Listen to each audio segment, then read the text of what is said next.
الحمد لله وكفى وسلام على عباده الذين اصطفى أما بعد أعوذ بالله من الشيطان الرجيم بسم الله الرحمن الرحيم فذكر بالقرآن من يخاف وعيد وقال رسول الله صلى الله عليه وسلم خيركم من تعلم القرآن وعلمه سبحان ربك رب العزة عما يصفون وسلام على المرسلين والحمد لله رب العالمين اللهم صل على سيدنا محمد وعلى آل سيدنا محمد وبارك وسلم۔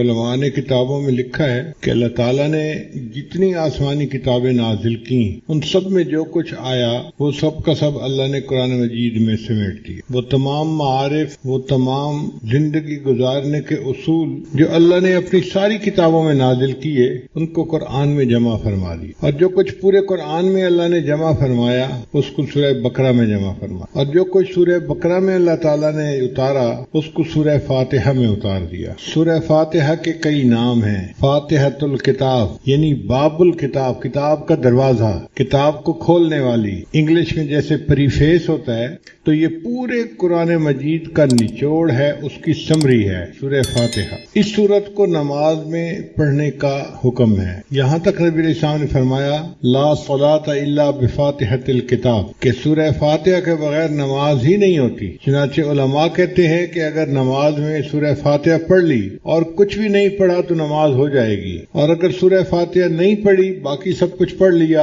تو نماز کو لوٹانا ضروری۔ اتنی اہمیت ہے اس کی۔ آخر نماز کی ہر رکعت میں اس کو پڑھنے کا کیوں حکم دیا گیا؟ اس کے اندر راز ہے۔ اس کو سورہ شفا بھی کہتے ہیں۔ صحابہ کرام فرماتے ہیں کہ جب ہمارے ہاں کوئی بیمار ہو جاتا تھا ہم سورہ فاتحہ پڑھ کے اس کو دم کرتے تھے، یا تو اللہ اس کو شفا دیتے تھے یا وہ اللہ کو پیارا ہو جاتا تھا۔ اتنی کثرت کے ساتھ اس کو پڑھ کے پھونکا جاتا تھا۔ عجیب بات ہے کہ اتنی اہم صورت ہے اور اتنی کثرت سے ہم پڑھتے ہیں لیکن ہمیں اس کے مضامین کا احاطہ نہیں ہے۔ ابھی اگر کسی سے پوچھا جائے کہ آپ بتاؤ کہ سورہ فاتحہ پورے قرآن کا کیسے خلاصہ ہے تو پتہ نہیں ہوگا۔ اس لیے آج کے جمعہ میں اسی مضمون کو کھولنے کا ارادہ کیا۔ دیکھیں قرآن مجید میں مختلف مضامین وارد ہوئے ہیں۔ مثال کے طور پہ اللہ رب العزت کی عظمت بیان ہوئی ہے، اللہ کی شان کبریائی بیان ہوئی ہے، اللہ تعالیٰ کی صفات کا تذکرہ، اللہ کی شان کا تذکرہ۔ تو جہاں بھی قرآن مجید میں یہ تذکرہ ہوا اس کو الحمد نے سمیٹ لیا۔ سورہ فاتحہ کا جو پہلا لفظ ہے نا الحمد،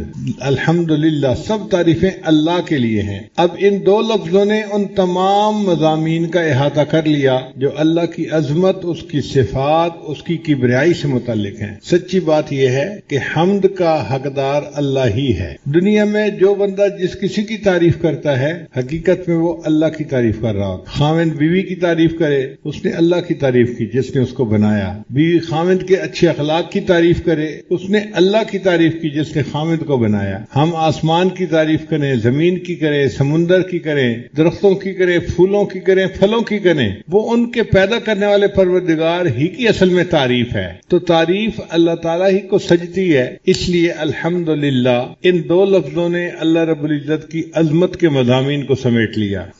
پھر آگے رب کا لفظ ہے۔ رب کا معنی ہوتا ہے آقا، مولا، کسی کو تربیت دینے والا، پالنے والا، اس کو رب کہتے ہیں۔ یہ رب کا لفظ اللہ تعالیٰ کے لیے خاص استعمال ہوتا ہے۔ اللہ تعالیٰ ہم سب کا رب ہے، نبی علیہ السلام کا بھی رب اللہ ہے، اور اس رب کے مضمون کے اندر بہت گہرائی ہے۔ یہ ایسا وعدہ ہے کہ اللہ نے انسانوں کو دنیا میں بھیجنے سے پہلے ان سے لیا۔ حدیث پاک میں آتا ہے کہ اللہ تعالیٰ نے عالم ارواح میں سب انسانوں کو پیدا کیا، ان کی شکلیں انسانوں والی تھیں مگر ان کے جسم چھوٹے تھے، جیسے چیونٹی چھوٹی سی ہوتی ہے اس طرح چھوٹے چھوٹے انسان تھے۔ پھر اللہ تعالیٰ نے ان سے پوچھا الست بربکم، کیا میں تمہارا پروردگار نہیں ہوں؟ تو نبی علیہ السلام نے سب سے پہلے جواب دیا قالوا بلا، اے اللہ آپ ہی ہمارے رب ہیں۔ پھر آپ صلی اللہ علیہ وسلم سے جواب سننے کے بعد سارے انسانوں نے اللہ کی ربوبیت کا اقرار کیا۔ اب یہ میثاق ہے، یہ ایک وعدہ ہے جو مخلوق نے اپنے اللہ سے کیا تو اللہ تعالیٰ نے مخلوق کو دنیا میں بھیجا.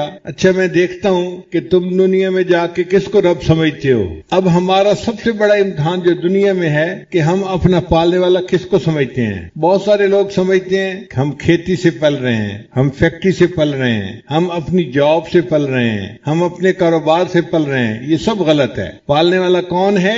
اللہ ہے. جس طرح پہلے زمانے میں لات اور منات کی نفی کی جاتی تھی, اسی شد و مد کے ساتھ اس کی نفی کرنی چاہیے کہ ہم فیکٹری سے نہیں پل رہے, دکان سے نہیں پل رہے, کھیتی باڑی سے نہیں پل رہے, ہمیں اللہ پالنے والا ہے. آج کاروبار کی بات آتی ہے تو لوگ دین کو ایک طرف کر دیتے ہیں اور یہ آخر کاروبار ہے, کیا کریں. ایسی بات نہیں ہے. کاروبار نہیں پال رہا, ہمیں اللہ پال رہے ہیں. کسی کو کاروبار کے ذریعے سے دے دیتے ہیں, کسی کو فیکٹری کے ذریعے سے دے دیتے ہیں, کسی کو اللہ تعالیٰ جاب کے ذریعے سے دے دیتے ہیں. یہ اسباب ہیں جو اللہ نے بنائے ہیں, دینے والا اللہ ہے. اس کی مثال آپ یوں سمجھیں کہ جیسے ایک بچہ ہوتا ہے نا, تو اس پہ تو سب عورتیں مہربان ہوتی ہیں. چھوٹا بچہ سب کو پیارا لگتا ہے, ذرا روتا ہے تو ہر عورت اس کو گود میں لینے کی کوشش کرتی ہے, مگر اس بچے کا تعلق اپنی ماں کے ساتھ خاص ہوتا ہے, اس لیے کہ ماں اس کی مربیہ ہوتی ہے, اس کی پالنے والی ہوتی ہے, اس کی ذمہ دار ہوتی ہے. اور بچہ اماں کا نام پکارتا ہے تو ماں ہل جاتی ہے, تھکی ہوئی ہو, نیند میں ہو, جو مرضی ہو, فوراً اٹھ کے بچے کی طرف بھاگتی ہے. میرا بیٹا کیوں مجھے پکار رہا ہے؟ اپنے بچے کی بات کا جواب دیتی ہے, اس کی ضرورت کو پورا کرتی ہے. اب چونکہ ہمارے رب اللہ ہے, اس لیے اللہ تعالیٰ نے ہمیں یہ بتلا دیا کہ تم نے کچھ مانگنا ہو تو مجھ سے مانگو. اس لیے قرآن مجید کی اکثر دعائیں آپ اگر دیکھیں تو رب کے لفظ سے شروع ہوتی ہیں. ربنا آتنا فی الدنیا حسنہ,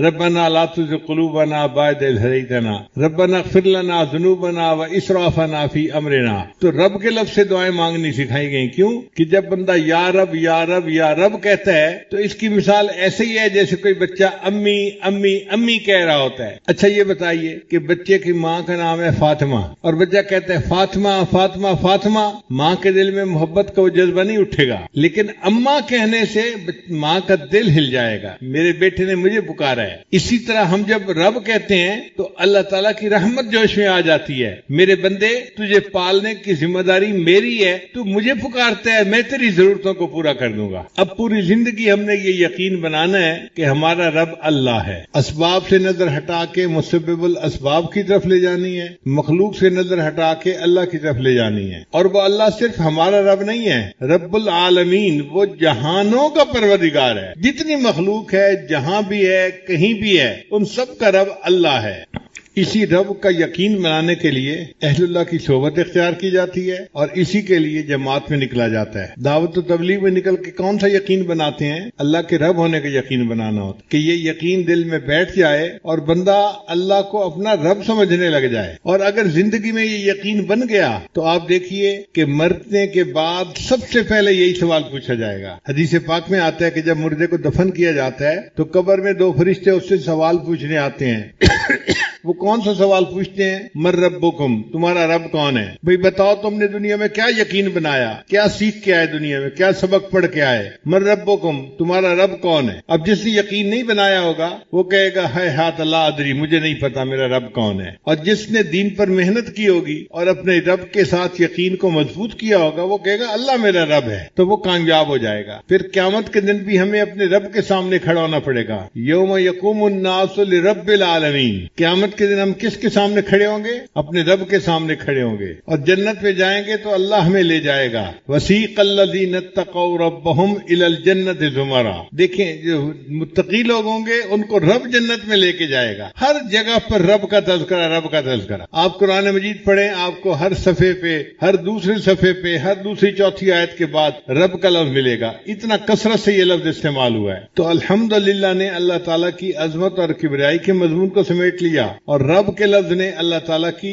ربوبیت کے مضمون کو سمیٹ لیا. اچھا یہ رب کا لفظ مخلوق کے لیے بھی استعمال کر لیا جاتا ہے آقا مولا کے نام پہ. جیسے حضرت یوسف علیہ السلام نے فرمایا تھا وَاذْكُرْنِي عِنْدَ رَبِّكَ, اپنے آقا کے سامنے میرا بھی تذکرہ کرنا. اور ایک مرتبہ فرمایا اِنَّهُ رَبِّي أَحْسَنَ مَثْوَايَ, یہاں ربی کا لفظ جو انہوں نے کہا تو یہ مخلوق کے لیے تھا. تو سوال پیدا ہوتا ہے کہ یہ رب مخلوق کے لیے کیوں استعمال کیا؟ تو علماء نے جواب دیا ہے کہ سمجھانے کے طور پر, چونکہ ماں باپ بچے کو پالتے ہیں، اس لیے ان کو کہا کہ یہ مربی ہیں، کما ربیانی صغیرہ، اصل پالنے والا اللہ ہے، لیکن چونکہ یہ ظاہری سبب بن رہے ہیں، ان کے لیے بھی لفظ استعمال کر دیا گیا۔ اب اللہ کی جو ربوبیت ہے وہ راحمانہ بھی ہو سکتی ہے، قاہرانہ بھی ہو سکتی ہے۔ بچے کو پیار سے بھی پالا جا سکتا ہے اور مار کے بھی پالا جا سکتا ہے، بچہ بڑا بن جائے گا۔ بعض بچوں کو ماں باپ نے بہت شفقت دی ہوتی ہے اور بعض پہ بہت سختی کی ہوتی ہے، بچے پل جاتے ہیں۔ تو اب سوال یہ پیدا ہوتا ہے کہ اللہ تعالیٰ کی ربوبیت جو ہے مخلوق کے ساتھ کیسی ہے؟ آگے فرما دیا الرحمن الرحیم،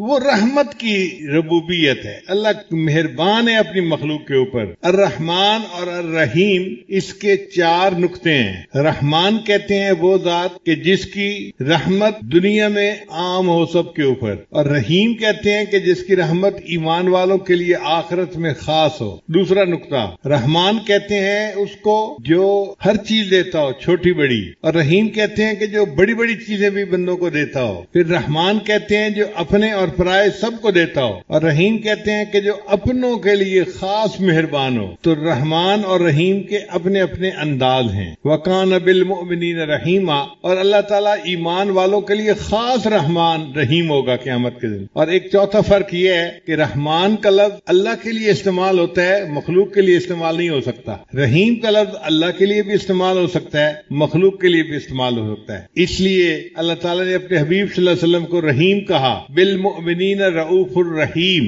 تو مخلوق کے لیے رحیم کا لفظ استعمال ہو سکتا ہے، رحمان کا لفظ استعمال نہیں ہو سکتا۔ مگر رحمان اور رحیم دونوں صفات کس کی ہیں؟ اللہ رب العزت کی ہیں۔ تو اللہ کی عظمت و کبریائی کے مضمون کو الحمدللہ نے سمیٹا۔ اللہ تعالیٰ کی جو ربوبیت کا مسئلہ ہے اس کو رب کے لفظ نے سمیٹ لیا، اور اللہ تعالیٰ کی جو صفات ہیں رحمت کی ان کو الرحمن الرحیم نے سمیٹ لیا۔ پھر قرآن مجید میں قیامت کے دن کا تذکرہ ہوگا تو فرمایا مالک یوم الدین، اللہ تعالیٰ قیامت کے دن کا مالک ہے۔ ایک ہوتا ہے منصف، انصاف کرنے والا جج، وہ جج قانون کا پابند ہوتا ہے، کسی کی فیور کرنا چاہے فیور نہیں کر سکتا۔ اور جی میں قانون کا پابند تھا، میری مجبوری تھی، مجھے تو فیصلہ قانون کے مطابق کرنا تھا۔ لیکن جو مالک ہوتا ہے اس کا اختیار ہوتا ہے، وہ جس کو بخشنا چاہے بخش دے، جس کو معاف کرنا چاہے معاف کر دے۔ تو اللہ تعالیٰ قیامت کے دن کے مالک ہوں گے، جس کو اللہ تعالیٰ معاف کرنا چاہیں گے اللہ اس کو معاف کر دیں گے۔ کوئی پوچھنے والا نہیں ہوگا کہ جی آپ نے اس کو معاف کیوں کر دیا، وہ رب ہے، وہ پروردگار ہے۔ اور اللہ تعالیٰ جو قیامت کے دن کے مالک ہوں گے تو اس کے لیے عجیب، سب مخلوق کو موت آ جائے گی جب سور پھونکا جائے گا، انسان، حیوان، چرند پرند، جن سب کچھ مر جائے گا، صرف سور بچے گا اور حضرت اسرافیل علیہ السلام بچیں گے۔ اسرافیل علیہ السلام سور پھونک رہے ہوں گے، ساری مخلوق مر جائے گی۔ پھر ایک وقت آئے گا کہ اللہ تعالیٰ اسرافیل علیہ السلام کو بھی موت دے دیں گے اور سور کو بھی توڑ دیا جائے گا۔ اس وقت مخلوق میں سے کوئی دنیا میں نہیں ہوگا۔ جب کوئی نہیں ہوگا اللہ تعالیٰ فرمائیں گے لمن الملک اليوم، آج کس کی بادشاہی ہے؟ کوئی جواب دینے والا نہیں ہوگا۔ پھر اللہ خود فرمائیں گے للہ الواحد القہار، ایک اللہ قہار کی بادشاہی ہے۔ پھر قیامت کا دن ہوگا اور اللہ تعالیٰ اس دن کے بادشاہ ہوں گے، مالک ہوں گے۔ تو قیامت کے مضمون کو اس مالک یوم الدین نے سمیٹ لیا۔ پھر اس کے بعد قرآن مجید میں اللہ کی عبادت کے تذکرے ہیں، ایاک نعبد، ان 2 لفظوں نے اس مضمون کو سمیٹ لیا۔ اے اللہ ہم آپ ہی کی عبادت کرتے ہیں۔ بندے کے لیے سب سے بڑا مقام عبدیت ہے، ولایت سے بھی اونچا، نبوت سے بھی اونچا، رسالت سے بھی اونچا مقام کس کا ہے؟ عبدیت کا ہے۔ اس لیے اللہ نے اپنے پیارے حبیب صلی اللہ علیہ وسلم کے لیے عبد کے لفظ کو استعمال کیا، سبحان الذی اسری بعبدہ لیلا من المسجد الحرام الی المسجد الاقصی، عبد کا لفظ استعمال کیا گیا۔ حضرت عیسیٰ علیہ السلام کی پیدائش ہوئی تو انہوں نے اپنے لیے عبد کا لفظ استعمال کیا۔ جب ان کی والدہ بیوی مریم ان کو لے کر آئی اپنی قوم کی طرف تو قوم حیران ہو گئی، یا مریم لقد جئت شیئا فریا، اے مریم تو یہ طوفان چیز کیا لے کے آ گئی، تو غیر شادی شدہ ہے، تیرے ہاں بیٹا کیسا ہو گیا؟ فاشارت الیہ، تو بیوی مریم نے قوم کو کہا کہ اسی بچے سے پوچھو، میرا سر نہ کھاؤ۔ قالو، کہنے لگے کیف نکلم من کان فی المہد صبیا، وہ بچہ جو گود میں ہے چند گھنٹے پہلے پیدا ہوا یہ کیسے بول سکتا ہے؟ اس وقت اللہ رب العزت نے حضرت عیسیٰ علیہ السلام کو حکم دیا کہ اے میرے پیارے عیسیٰ علیہ السلام آپ بولیے اور اپنی والدہ کی پاک دامنی کی گواہی دیجیے۔ تو حضرت عیسیٰ علیہ السلام نے کلام شروع کیا، قال انی عبد اللہ، میں اللہ کا بندہ ہوں، آتانی الکتاب وجعلنی نبیا، مجھے اللہ نے کتاب دی ہے اور نبی بنا کر بھیجا ہے۔ تو دیکھو حضرت عیسیٰ علیہ السلام نے بھی عبدیت کا اظہار کیا۔ تو بندے کے لیے عبدیت سب سے اونچا مقام ہے، اسی لیے جب بھی ہم مانگیں اللہ سے تو اللہ کی بندگی مانگے، اے اللہ ہمیں اپنا بندہ بنا لیجئے۔ ہمارے لیے سب سے بڑا اعزاز یہ ہے ہم آپ کے بندے بن جائیں۔ حضرت علی اللہ فرمایا کرتے تھے، اے اللہ میرے لیے یہی عزت کافی ہے کہ تو میرا پروردگار ہے، میرے لیے یہی عزت کافی ہے کہ تو میرا پروردگار ہے، اور میرے لیے یہی فخر کافی ہے کہ میں تیرا بندہ ہوں۔ اے اللہ ہم آپ کے بندے ہیں، ہمارے لیے اس سے بڑے فخر کی بات کیا ہو سکتی ہے؟ تو ایاک نعبد نے عبدیت کے مضمون کو سمیٹ لیا، و ایاک نستعین، اور اے اللہ ہم آپ ہی سے مدد مانگتے ہیں، چونکہ آپ کی عبادت کرتے ہیں، آپ ہی ہمارے مددگار ہیں، آپ ہی مشکل کشا ہیں، آپ ہی حاجت روا ہیں۔ تو اللہ تعالیٰ کو مشکل کشا مانا، حاجت روا مانا،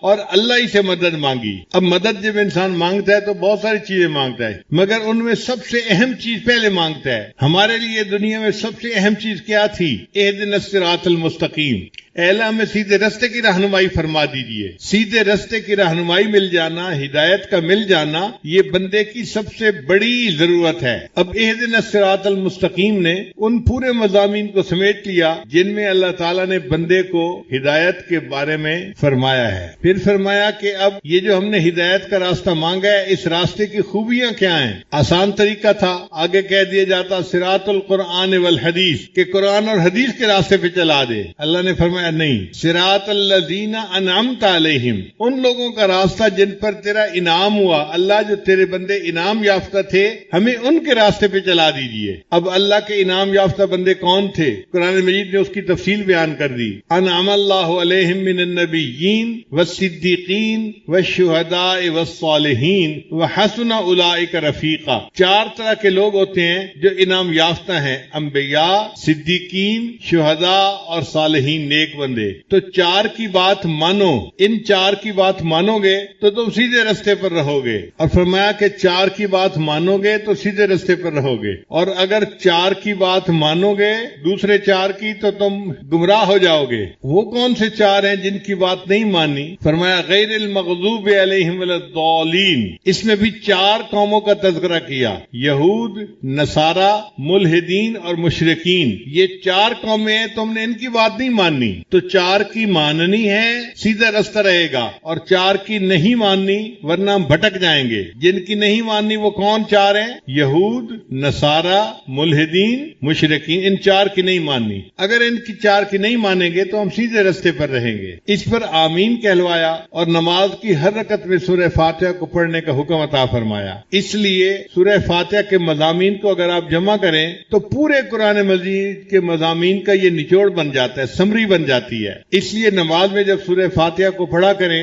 تو اس کے مضامین پہ بھی غور کیا کریں کہ ہم اللہ کے سامنے کیا الفاظ پڑھ رہے ہیں، ان کا مطلب کیا ہے۔ اللہ تعالیٰ سورہ فاتحہ کے ان تمام مضامین کی حقیقت ہمارے دلوں میں اتار دے اور ہمیں اپنی ذات کی ربوبیت کا اور اپنی عبدیت کے کامل ہونے کا یقین عطا فرما دے۔ اب جب پتہ چل گیا کہ راستہ جو ہے وہ انبیاء، صدیقین، شہداء اور صالحین والا راستہ ہے، اور جو گمراہ ہو گئے تھے وہ یہود، نصارہ، ملحدین اور مشرکین ہیں، تو بندہ کہتا ہے کہ یا اللہ ذرا اس کی تفصیل مل جائے۔ تو آگے قرآن شروع کر دیا، الف لام میم ذالک الکتاب لا ریب فیہ ھدی للمتقین۔ میرے بندو تم کتاب کہتے ہو، یہ کتاب ہے، یہ ہدایت دیتی ہے متقی لوگوں کو۔ متقین کا لفظ کیوں کہا؟ اس لیے کہ نیت ٹھیک ہونی چاہیے۔ اگر بندہ قرآن پڑھے اور نیت ہدایت کی ہو تو پھر اس کو ہدایت ملتی ہے۔ اگر نیت میں کوتاہی ہو تو انسان قرآن پڑھ کے بھی کئی دفعہ گمراہ ہو جاتا ہے۔ چنانچہ ہم نے دیکھا ہے یہود و نصارہ اپنی یونیورسٹیوں میں پی ایچ ڈی کرواتے ہیں۔ یہود و نصارہ پی ایچ ڈی کروا رہے ہوتے ہیں اسلامیات کے مضمون میں، وہ وہاں مسلمان لڑکوں کو قرآن پڑھا کے گمراہ کر دیتے ہیں۔ تو قرآن مجید کو پڑھے، نیت ٹھیک ہو، ہدایت کی نیت ہو، پھر ہدایت ملتی ہے۔ اس لیے فرمایا ھدی للمتقین، یہ ہدایت دیتی ہے متقی ہو۔ اب آگے تفصیل کے متقی لوگ کون ہوتے ہیں؟ متقی لوگ وہ ہوتے ہیں الذین یؤمنون بالغیب، جن جو غیب کے اوپر ایمان لاتے ہیں، بن دیکھے اللہ کو مانتے ہیں، بن دیکھے آخرت کو مانتے ہیں۔ جو نبی علیہ السلام شریعت لے کر آئے انہوں نے بن دیکھے اس کو مان لیا، یہ ایمان بالغیب ہے۔ اس لیے ایمان بالغیب کی اللہ کے ہاں بڑی قدر ہے۔ موت کے وقت جب بندہ اپنی آنکھوں سے ملک الموت کو دیکھ لیتا ہے اور سمجھ لیتا ہے کہ اب میرے جانے کا وقت آ گیا، اس وقت اگر یہ ایمان قبول کرے تو اس کا ایمان قبول نہیں ہوتا۔ فرعون جب بننے لگا تھا تو اس وقت اس نے کہا تھا آمنت رب موسیٰ و ہارون، میں موسیٰ اور ہارون کے رب پر ایمان لے آیا. تو فرشتے نے اس کو کہا آلآن، اچھا اٹس ٹو لیٹ، تو بہت دیر کر دی، تو اس سے پہلے اگر یہ الفاظ کہتا تو قبول ہو جاتے. اب تو نے جب مناظر کو دیکھ لیا آخرت کے، اب یہ ایمان بالغیب نہیں رہا، اب یہ نظر آ رہا ہے، اب تمہارا دعویٰ قبول نہیں ہے. تو بن دیکھے جو ہم نے اللہ کو مانا، اس وجہ سے اللہ کے ہاں ایمان بالغیب کی بڑی قدر و قیمت ہے. کتابوں میں ایک عجیب واقعہ لکھا ہے. ہارون رشید اپنی بیوی کے ساتھ دریا کے کنارے چہل قدمی کر رہا تھا. اس نے ایک بزرگ کو دیکھا، اللہ والے کو دیکھا، وہ مکان بنا رہے تھے. جیسے بچے کھیلتے ہیں نا ریت پانی کے ساتھ، تو وہ اپنے پاؤں ہاتھوں کے ساتھ مکان چھوٹے چھوٹے بنا رہے تھے. ہارون رشید نے دیکھا تو اس نے پوچھا بہلول کیا کر رہے ہو؟ بھئی مکان بنا رہا ہوں. کیوں؟ کہ جو بندہ اس مکان کو خریدے گا میں دعا کروں گا اللہ اس مکان کے بدلے اس کو جنت میں مکان عطا فرما دے. بہلول قیمت کیا ہے؟ اس نے کہا 1 دینار قیمت ہے، یعنی 1 روپیہ قیمت ہے. بہلول سمجھا کہ یہ موجی بندہ ہے اور یہ جہاز ہے جو پرواز کر رہا ہے، بس موج میں بیٹھا ہوا ہے. پیچھے اس کی بیگم آئی، اس نے بھی سلام کیا. بہلول کیا کر رہے ہو؟ مکان بنا رہا ہوں. کیوں؟ جو خریدے گا میں دعا کروں گا اللہ اس مکان کے بدلے اس کو جنت میں مکان عطا فرما دے. وہ عورت ذات تھی، دل میں اللہ والوں کا احترام تھا. اس نے پوچھا قیمت کتنی ہے؟ کہنے لگا 1 دینار. اس نے 1 دینار پرس میں نکال کے دے دیا. اچھا میرے لیے دعا کر دینا. اب جب رات ہوئی تو ہارون رشید نے خواب دیکھا کہ جنت ہے اور اس کے خوبصورت مکان ہے اور یہ پھر رہا ہے، جنت کی سیر کر رہا ہے. بڑا حیران، ایک مکان کی 1 اینٹ سونے کی، 1 اینٹ چاندی کی اور مشک کا سیمنٹ اس میں استعمال ہوا ہے. ایک مکان دیکھا جو بے جوڑ ہیرے موتی کا بنا ہوا تھا. ایک مکان سرخ یاقوت کا بنا ہوا تھا، روبی کا بنا ہوا تھا. روبی کا چھوٹا سا پتھر ہوتا ہے انگوٹھی میں لگا ہوا، عورتیں اس انگوٹھی کو پہنتی ہیں تو پھر اپنا ہاتھ دوسری عورتوں کو دکھا رہی ہوتی ہے کہ دیکھو میری انگلی میں روبی کا پتھر ہے. اب چھوٹے سے پتھر کی اگر اتنی قیمت ہے تو وہ مکان پورا کا پورا روبی کا بنا ہوا تھا. ہارون رشید بڑا حیران ہوا، ذرا غور سے دیکھا تو اس کے دروازے پر اس کی بیگم کا نام لکھا ہوا تھا، زبیدہ خاتون. تو ہارون رشید خوش ہو گیا، کوئی بات نہیں میری بیگم کا گھر ہے، چلو میں اندر سے جا کے دیکھتا ہوں کیسا ہے. جب دروازے میں سے داخل ہونے لگا تو وہاں فرشتہ بیٹھا ہوا تھا، سیکورٹی گارڈ بیٹھا ہوا تھا. اس نے روک لیا، بھائی تم کون ہو جو اندر جانا چاہتے ہو؟ بھئی یہ جس کا نام لکھا ہوا ہے نا میں اس کا خاوند ہوں. انہوں نے کہا سوری، اس جہان کا قانون یہ ہے کہ جس کا نام ہوتا ہے وہی جا سکتا ہے، دوسرا نہیں داخل ہو سکتا، تم جاؤ واپس. جب وہ سیکورٹی گارڈ نے دھکا دیا تو بادشاہ سلامت کی آنکھ کھل گئی. اب سوچنے لگا کہ میری بیوی مجھ سے زیادہ عقلمند نکلی، اس نے مکان کا سودا کر لیا اور میں نے تو موقع ضائع کر دیا. اب بڑا افسوس ہو رہا ہے. افسوس اس کو 2 وجوہات سے تھا. ایک وجہ یہ تھی کہ میں نے موقع ضائع کر دیا، اور اس سے بڑا افسوس یہ تھا کہ میں نے سودا نہ کیا، بیوی نے کر لیا. اب جب بیوی اچھا کام کر لے خاوند نہ کرے تو خاوند کا حال برا ہوتا ہے. سارا دن سوچتا رہا کیا کروں. تو انسان کے دماغ کے اندر یہ صلاحیت ہے، وہ آفٹر میتھ کرتا ہے، کام کے ہو جانے کے بعد پھر دماغ سوچتے ہیں اچھا اب کیا کیا جا سکتا ہے. تو سارا دن آفٹر میتھ کے اندر مبتلا رہا. پھر ذہن میں خیال آیا آج جاتے ہیں، اگر بہلول آج مکان بنا رہا ہوا نا تو میں نے تو ضرور مکان خرید لینا ہے. اب دوسرے دن پھر بیوی کو لے کے دریا کے کنارے، آنکھیں اس کی بہلول کو تلاش کر رہی تھی. اللہ کی شان، ایک جگہ اس نے دیکھا بہلول پھر بیٹھا ہوا مکان بنا رہا. بادشاہ سلامت جلدی اس کے پاس گئے. السلام علیکم بہلول، کیا حال ہے؟ اس نے کہا ٹھیک ہے. بہلول ٹول خدے. اس نے کہا ہاں سب ٹھیک ہے. کیا کر رہے ہو؟ اس نے کہا مکان بنا رہا ہوں. کیوں بنا رہے ہو؟ اس لیے بنا رہا ہوں کہ جو خریدے گا میں اس کے لیے دعا کروں گا اللہ اس مکان کے بدلے اس کو جنت کا مکان عطا فرما. تو بادشاہ نے کہا بھئی قیمت کتنی ہے؟ اس نے کہا بادشاہ سلامت پوری دنیا کی بادشاہی. ہارون رشید حیران ہو گیا، بہلول کل تو 1 دینار قیمت مانگ رہے تھے اور آج پوری دنیا کی بادشاہی. میں پوری دنیا کا بادشاہ بھی نہیں، اپنی بادشاہی بھی دے دوں تو قیمت ادا نہیں کر سکتا. یہ فرق کیوں ہے؟ اس نے کہا بادشاہ سلامت کل سودا بن دیکھا تھا قیمت تھوڑی تھی، آج سودا دیکھا ہوا ہے اس لیے قیمت زیادہ ہو گئی ہے. تو آج ہم نے بن دیکھے اللہ کو مانا ہے، جنت کی قیمت تھوڑی ہے. موت کے وقت جب آخرت کے مناظر دیکھ لیں گے تب ہم قیمت بھی نہیں ادا کر سکیں گے اور جنت کے حقدار بھی نہیں بن سکیں گے. اس لیے اس ایمان بالغیب کی بڑی قدر کرنی چاہیے، پکا رہنا چاہیے. کہتے ہیں کہ حضرت یوسف علیہ السلام کے زمانے میں 7 سال بڑی اچھی فصل ہوئی، پانی میں 7 سال بڑی اچھی فصل ہوئی، تو یوسف علیہ السلام نے گندم کو نا گوڈاؤن کے اندر محفوظ کر لیا۔ پھر اس کے بعد 7 سال قحط کے آئے، ان قحط کے سالوں میں بالکل بارش نہیں ہوئی تھی اور لوگوں کے پاس کھانے کے لیے گندم نہیں تھی، تو لوگ حضرت یوسف علیہ السلام کے پاس آتے تھے کہ حضرت ہمیں گندم چاہیے۔ انہوں نے قانون بنا دیا تھا جتنے گھر کے بندے ہوں ان کو ایک بندے کے حساب سے 1 بوری سال کی دی جائے گی اور اتنی قیمت لی جائے گی، اور اپنے بندوں کو بتا دیا بھئی جو آئے پہلے پوچھنا کتنے بندے گھر کے ہیں، اتنی بوریاں دے دینا اور اتنی قیمت لے لینا۔ دن رات لوگ آتے تھے اور گندم لے کے جاتے تھے، آتے تھے گندم لے کے جاتے تھے۔ اللہ تعالیٰ کی شان دیکھیں، ایک لڑکا آیا جو 12-13 سال کی عمر کا تھا، اس نے آ کے کہا بھئی گندم چاہیے۔ لوگوں نے پوچھا بھئی گھر کے بندے کتنے ہیں؟ اس نے کہا جی 10 ہیں۔ ان کا ٹھیک ہے 10 بوریوں کی قیمت دے دو، ہم گندم دے دیتے ہیں۔ اس نے 10 بوریوں کی قیمت تو دے دی، پھر کہنے لگا مجھے گندم زیادہ چاہیے۔ ورکر نے کہا بھئی ہم نہیں دے سکتے، اگر زیادہ چاہیے، فیور چاہیے تو یوسف علیہ السلام کے پاس چلے جاؤ، ان کا اختیار ہے، جس کو چاہیں جتنا دے دیں۔ تو وہ لڑکا یوسف علیہ السلام کے پاس آیا، حضرت گندم چاہیے۔ بھئی لوگوں نے آپ کو گندم نہیں دی؟ جی دی ہے، مجھے زیادہ چاہیے۔ چلو بھئی 10 بوریاں انہوں نے دی ہیں، 10 بوریاں میں دے دیتا ہوں، آپ جا کے 20 بوریاں لے جاؤ۔ اس نے کہا نہیں حضرت مجھے اور زیادہ چاہیے۔ یوسف علیہ السلام بڑے حیران، بھئی 10 بوری گندم انہوں نے بھی دے دی، 10 بوری گندم میں نے ایکسٹرا دے دی، تمہارا جی نہیں بھر رہا اور مانگ رہے ہو؟ اس نے کہا کہ حضرت اگر آپ کو پتہ چل جائے نا کہ میں کون ہوں تو آپ مجھے بہت زیادہ گندم دیں۔ تو حضرت یوسف علیہ السلام نے پوچھا اچھا بتاؤ تم کون ہو؟ اس نے کہا کہ حضرت جب زلیخا نے آپ کے اوپر بہتان لگایا تھا تو جس چھوٹے بچے نے، دودھ پیتے بچے نے آپ کی پاک دامنی کی گواہی دی تھی، وہ بچہ میں ہوں، اب بڑا ہو کے جوان ہو گیا ہوں۔ اب حضرت یوسف علیہ السلام نے جب یہ بات سنی تو اس بچے پہ اتنا پیار آیا، اتنا پیار آیا، اس کو قریب بلایا، اس کے ماتھے کو بوسہ دیا، اس کو سینے سے لگایا اور کہا کہ اچھا تو نے میری گواہی دی تھی؟ اس نے کہا جی۔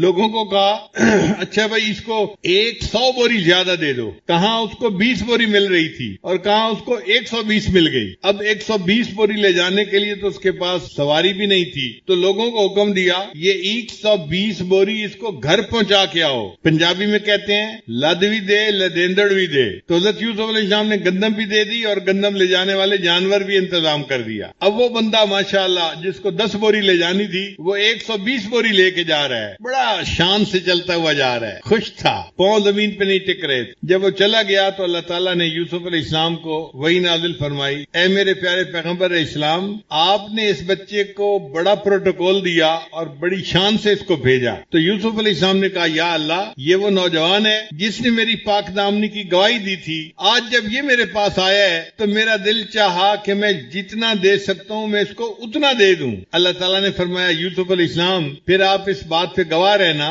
جس نے آپ کی پاک دامنی کی گواہی دی آپ نے اس کو اتنا دیا جو آپ دے سکتے تھے، تو میں پروردگار بھی کہتا ہوں کہ جس بندے نے دنیا میں میری وحدانیت کی گواہی دی، جب وہ قیامت کے دن میرے پاس آئے گا میں اس کو وہ دوں گا جو میری شان کے مطابق ہوگا۔ تو یہ جو ایمان بالغیب ہے یہ اللہ کی بڑی نعمت ہے، ہمارا سرمایہ ہے۔ اس دجالی فتنے کے دور میں اپنے ایمان کی بڑی فکر رکھنی چاہیے، اس کی حفاظت کی اللہ تعالیٰ سے دعائیں مانگنی چاہیے۔ نبی صاحب نے ارشاد فرمایا کہ دجالی فتنے کے دور میں ایسا وقت آئے گا ایک بندہ صبح اٹھے گا